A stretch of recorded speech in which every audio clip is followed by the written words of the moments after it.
Pabiling nag-una gihapon ng GMA Network pag-abot sa total view sa telebisyon ug sa YouTube. Gipasigarbo kini ni GMA Network Chief Marketing Officer Lizelle G. Maralag sa Unstoppable 2026 trade event. Matud ni Maralag, ang GMA Network ang dunay consistent higher average unique viewers nga nagatanaw og mas dugay. Base sa pagtuon kumpara sa ubang market sa Southeast Asia, ang Pilipinas ang nagpabiling market kung asa ang TV content ang padayong kusog ang viewership sa YouTube. Close to 5.2 billion views. And this has been going up again and again.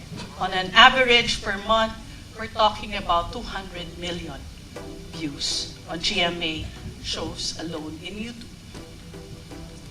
70% of the total views of the top 25 TV content in YouTube are from GMA. That's 18 different shows.